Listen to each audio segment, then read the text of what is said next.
I dag så skal vi lære om immunforsvaret. Immunsystemet består af det uspecifikke og det specifikke immunsystem. Og det uspecifikke, det har ligesom et ydre skjold og så ligesom en indre proces. Og det fysiske skjold består af hud, slimhinder, tårer, spyt og mavesaft, som forhindrer, at indtrængere kan komme ind. Og det indre, det består ligesom af proteiner, enzymer og celler, der gør det af med indtrængeren. Der skabes sådan betændelsestilstande og feber for at gøre det af med det fremmede. Og det fremmede, det kalder vi patogenet. Og det kalder sådan det indre, det kalder vi herovre, som vi kan se, er komplementsystemet. Og fagocytose er her, hvor cellerne æder og optager det fremmede, og så betændelsestilstandene. Og så har vi det specifikke, det er herovre, vi kan se immunforsvaret, der tillader sig at genkende bestemte fremmede stoffer ved hjælp af de hvide blodlegemer. Ole, han er en glad dreng. Han går i skole hver dag. Og i den her skole, der er rigtig mange børn, og derfor er man rigtig stor fare for, at Ole skal blive smittet. Men mange gange så opdager Ole slet ikke, at han er blevet syg, og på den måde så har immunforsvaret alligevel nedkæmpet, hvad der er fare. Men skulle det nu være for voldsomme fremmede organismer, der kommer, så det fysiske skjold eller det uspecifikke ikke kan klare det alene, så bliver Ole syg. Og de har så arbejdet på højtryk længe før han ligesom bliver syg, og så får de så brug for hjælp af det specifikke immunsystem. Der er 4 overordnede celletyper, som vi skal kende.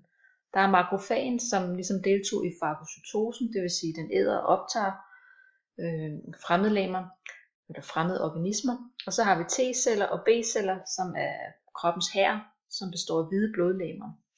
Og så derudover har vi B-cellen, som også bliver til en plasmacelle, og de laver antistoffer, og dem er de med til at fremstille.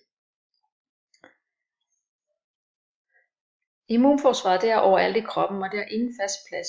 Alligevel knytter det sig til særlige steder, nemlig lymfesystemet, som fragter overskydende væske fra kroppens væv til blodet. Lymfesystemet, det er også over hele kroppen, og det er jo rigtig smart, når immunsystemet ligesom kan være over det hele på én gang. I knoglemagen, der dannes de umodne hvide blodlegemer, og de sendes til brislen for at modnes. Brislen, den sidder heroppe over hjertet. Og de hvide blodlegemer, som består af T- og B-celler, udvikles i brislen, og de får hver deres særlige evne, sådan så de er meget specialiserede, hvad de kan. Og de hvide blodlegemer filtrerer lymfeknuderne, inden lymfevæsken sendes tilbage i blodet.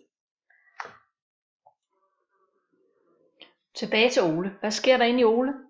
Når Ole er dårlig, så har hans immunforsvar været i gang et godt stykke tid, og det skyldes, at det tager tid for makrofagen at sætte alle processer i gang. Den her fremmede organisme, som vi ser her, har nu baseret Oles yderskjold. Den her figur, den vil så vise, hvad der sker inde i Ole. Ole han føler sig syg. Det sker heroppe. Den fremmede organisme er kommet ind, og den har indtaget Ole, og flux, så kommer makrofagen, som vi ser her. Og den optager æderorganismen, og den viser antigenet frem på T-hjælpecellerne, som vi ser her. Men kun én T-hjælpecelle kan genkende antigenet. Det er derfor, at Ole når han føler sig syg, fordi det tager tid at finde den rette hjælpercelle. T-hjælpercellen, den deler sig. Det kan vi se her, jeg har lavet mange. Her. Og det gør den, fordi den skal bruge mange hjælpere, fordi der er mange processer, den skal starte. Den skal lave en T-huskecelle.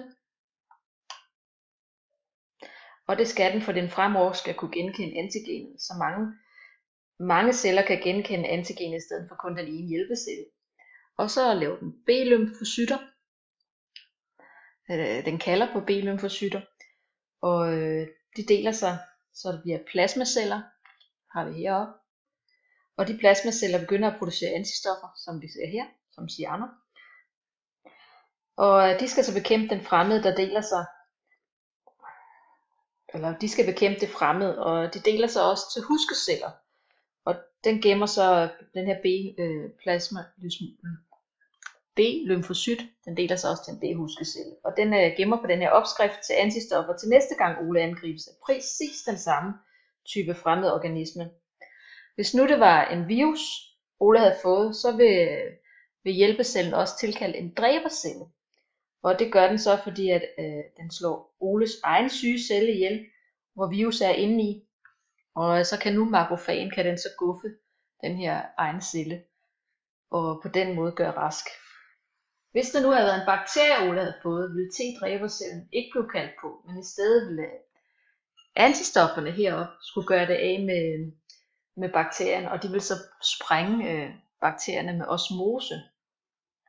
Når den indre krig Ole den er vundet, så vil T-hæmmecellerne lægge sig en dæmper på, hernede har vi en hæmmecelle, vil den lægge en dæmper på den krig, der ligesom foregår derinde. Og så tilbage, så er der huskecellerne, her T-huskeceller og B-huskeceller, og det er til næste gang Ole bliver angrebet.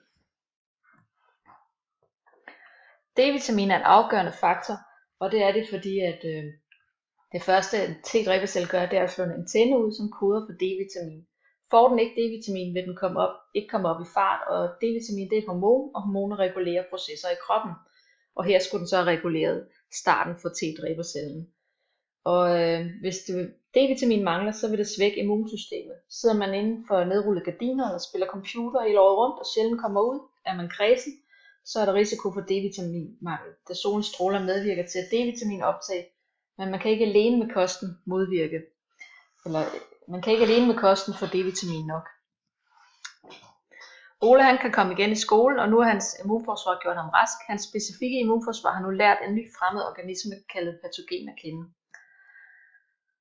Konklusionen er, at immunforsvaret består af to systemer, det uspecifikke og det specifikke. Der skelnes ikke til, hvem fjenden er i det uspecifikke. Det specifikke udvikler sig for hver gang det aktiveres, og der huskes et nyt angreb.